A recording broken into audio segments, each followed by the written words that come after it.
Okay बच्चों इस वक्त यानी कि हम यहाँ जी एडवांस 26 पेपर सेकेंड उसमें जो फिजिक्स का पोर्शन है उस पर जो डिफिकल्ट क्वेश्चन है उस पर यहाँ पर डिस्कस कर रहे हैं।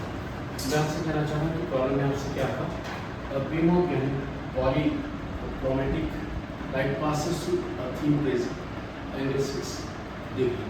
आपसे दे रखा है कि प्रिज्म का यानी कि एंगल ऑफ प्रिज्म आपको 6 डिग्री दे रखा है।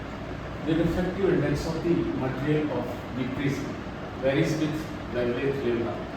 आपसे ये भी कहा कि यानी कि प्रिज्म का जो रिफ्रैक्टिव इंडेक्स है जिसको हमने यहाँ पे n मान रखा है और वो एक लैम्डा का फंक्शन है, लैम्डा के अकॉर्डिंग वेरी करता है। उसके साथ साथ आपसे ये भी कहा कि अल्फा की जो वैल्यू है वो यानी कि that is 3 micro per metre है, बीटा आपका यानी कि that is micro metre square है। एक यानी कि lambda is the wavelength at which the angle of minimum deviation dm is smallest, then the correct value of dm at lambda minimum is what। तो आपको यानी कि dm की value को मिनिमम वैल्यू को आपको फाइंड करना है। हम आपसे कहना चाह रहे हैं कि जैसे ये प्रिज्म होता है और ये प्रिज्म का एंगल a है, ये एक इंसिडेंट रे यहाँ जा रही है, फिर वो इसके साथ साथ प्रिज्म से पास थ्रू होती है या बाहर यानी कि इमेजिनरी रे की तरफ आने के लिए आप इसको आगे बढ़ाएं ऐसा और इसको यानी कि ऐसा पीछे बढ़ाएं, तो ये जो एंगल बन रहा है वो एंगल ऑफ डेविएशन कहलाता है और D is angle of minimum deviation. और हमेशा यानी कि इसका अपना फॉर्मूला है और उस फॉर्मूले से हम यानी कि इस मॉडल को फाइंड करें। मैं आपसे कहना चाह रहा हूँ कि जो रिफ्रैक्टिव इंडेक्स है उसके लिए N equals to alpha lambda plus beta upon lambda square ये आपको दे रखा ऑलरेडी।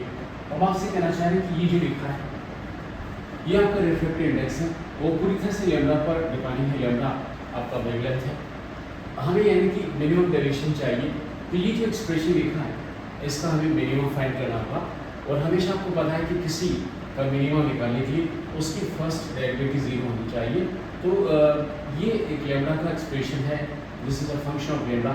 तो आप इसको यानी एन को लैम्डा के रेस्पेक्ट में डिफरेंशिएट करें, तो यहाँ पे लैम्डा का 1 हो गया, 1 अपॉन यानी कि लैम्डा स्क्वायर है, जिससे डिफरेंशिएट करें तो -2 को लैम्डा क्यूब हो जाएगा।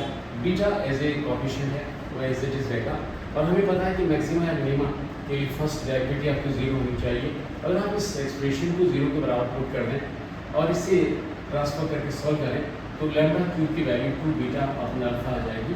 हम आपसे कहना चाह रहे हैं कि बीटा की जो वैल्यू है वो आपको यहाँ पर दे रखी है, तो बीटा को यहाँ से रिप्लेस कर दीजिए। अल्फा की वैल्यू भी आपको यहाँ पे दे रखी है, तो अल्फा के स्थान पे यानी 3 पुट करते हैं, बीटा के स्थान पे ये वैल्यू आप यहाँ सब्स्टिट्यूट कर लें। इसे सॉल्व करने पर यानी कि आपकी वैल्यू दैट इज 0.064 आ गई। ये लैम्डा क्यूब है, अगर आपको लैम्डा चाहिए तो ये 0.4 दैट इज माइक्रोमीटर आ जाएगा। तो इस तरह से यानी कि जो वेवलेंथ है उसको हमने ये फाइंड कर लिया और it is 0.4 that is micrometres obtain कर लिया। अब आपसे कहना चाह रहे हैं कि इस लैम्डा के लिए ये जो एन की वैल्यू होगी इट विल गिव मिनिमम। तो आप यानी कि एन की मिनिमम वैल्यू क्या होगी, आप यानी कि लैम्डा के स्थान पर लैम्डा की जो वैल्यू जो आपने ऑब्टेन की है उस वैल्यू को यहाँ पुट कर दें और इसे आप सॉल्व करें। दिस इनटू दिस आपके पास 1.2 हो गया, दिस डिवाइड बाय दिस कर लीजिए तो आपके पास 0.6 आ जाएगा। इन्हें सम अप करें तो यानी कि आपकी जो वैल्यू है वो 1.8 आपने ऑब्टेन कर ली। और हमें ये पहले से पता है कि जो that is angle of minimum deviation जो कि ये वाला जो एंगल होता है वो यानी कि dm n-1 into a ये आपका फॉर्मूला है। m step for minimum deviation, यहाँ पर जो n है वो भी मिनिमम होना चाहिए। a आपका एंगल ऑफ प्रिज्म का जो एंगल है, तो यहाँ भी कहना चाह रहे हैं कि जो n मिनिमम है वो हम यहाँ फाइंड कर चुके हैं, वो 1.8 है, यहाँ का एज इट इज है और प्रिज्म एंगल आपका 6 डिग्री है। अब इसका डिफरेंसिंग करें तो 0.8 आ गया, इसको यानी 6 डिग्री से मल्टीप्लाई करें तो ये 4.8 यानी कि डिग्री आ जाएगा। तो इस तरह से angle of minimum deviation dm को हमने फाइंड कर लिया। और यहाँ पे ऑप्शन को देखें तो यहाँ पे बी ऑप्शन जो लिखा है वो यानी कि इसका करेक्ट आंसर होगा।